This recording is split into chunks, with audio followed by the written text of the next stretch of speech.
creatures of all kinds, and thank you for joining me today.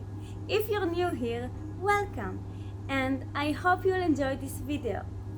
Today I want to show you how I turned these bones into this beautiful harness.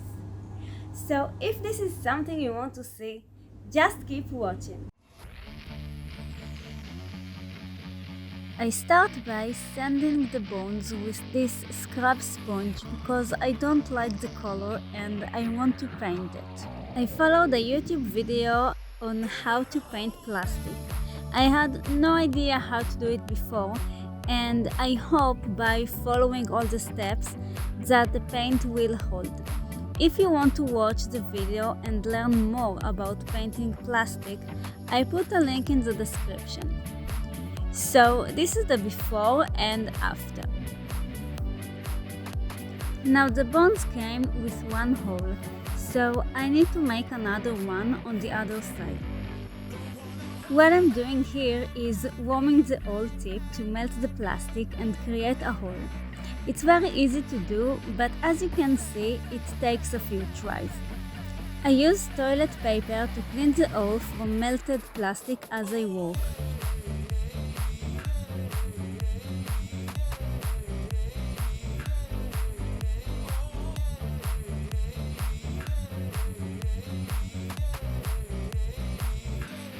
Once I managed to get all the way through, I enlarged the hole by pushing the hole one more time from the other side. Now before I start painting, I just dust off the bones with paper towel, so the bones will be cleaned and dust free. If you watched my last DIY video, you know that with the craft supplies for the other project, I also bought spray paint, so this is why. I'm going to paint them white. If you want to watch my other DIY video, I put the link on the screen.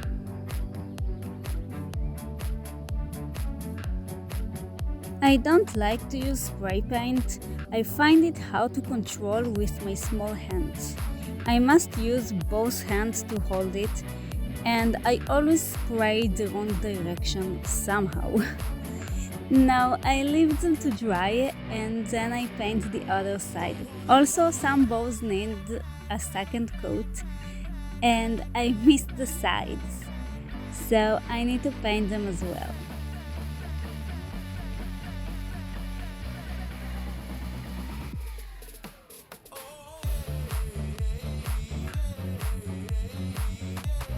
Now that the first coat is all dried up, I paint the other side of the bones. Sorry for the annoying tilted angle of the camera. It's my selfie stick that can't stay 100% straight and is very noticeable here.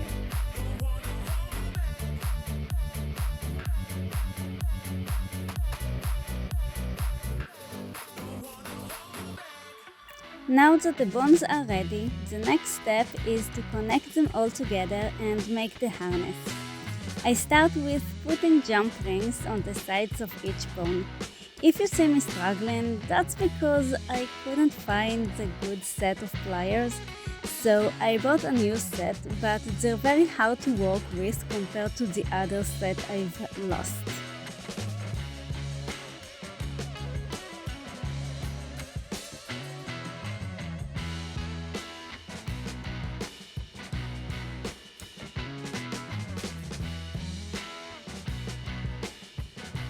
Now, those were the biggest jump rings I could find, but they seemed too small for the holes I made.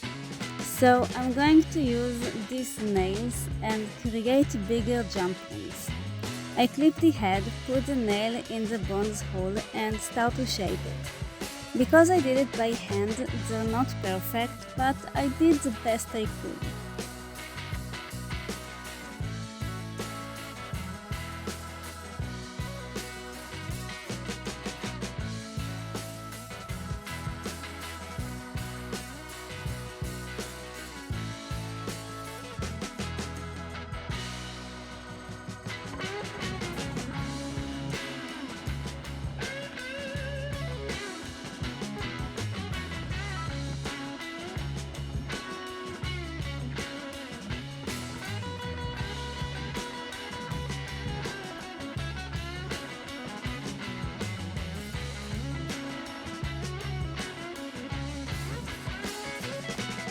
My vision for this harness is that it will look like a rib cage. I had enough bones to create 6 rows of 3 bones each, and I'm left with 2 bones.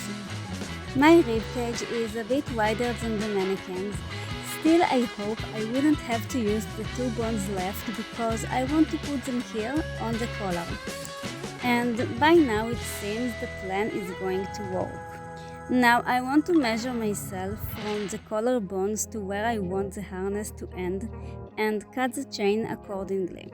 I have 1 meter from this chain and I need to cut 31 centimeters for the front and the back, which means I use 62 centimeters and will have just enough for the collar. Now once I cut, I can't go back, so I first laid the chain flat and figure out the spaces in between the bones. I want the bones to sit under my chest, so I need to measure the length from where I want the bones to start and where I want them to end. So it turned out I'll be placing the next bone in space of 5 chain links. After connecting them into place and checking I like how it sits, I just cut the chain on the mark, one for the front and one for the back.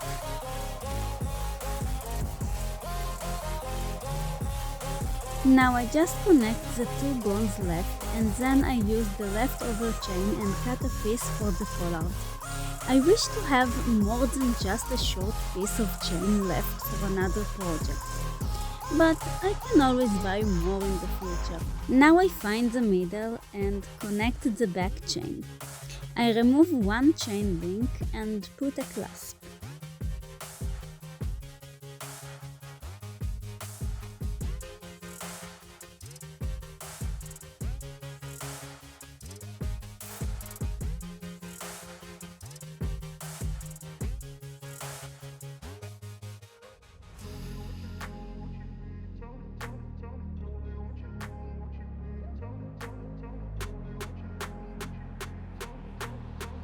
Now this is where it's getting messy and hard to explain. I used a smaller chain to connect the bones on the back.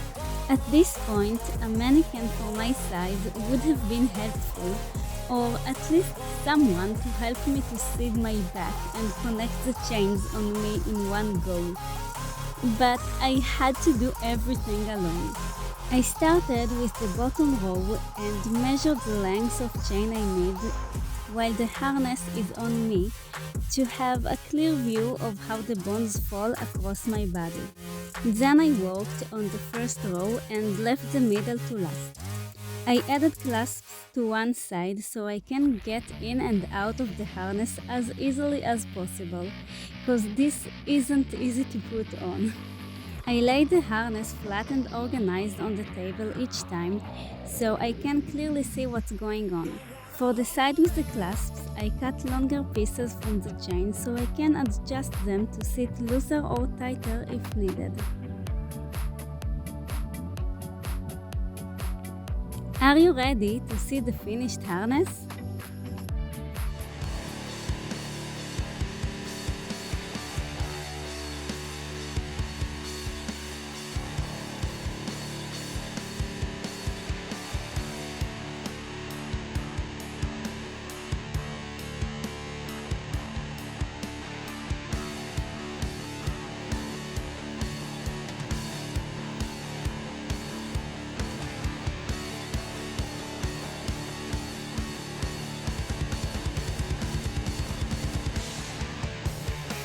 Hope you liked this video and got inspired for your next project.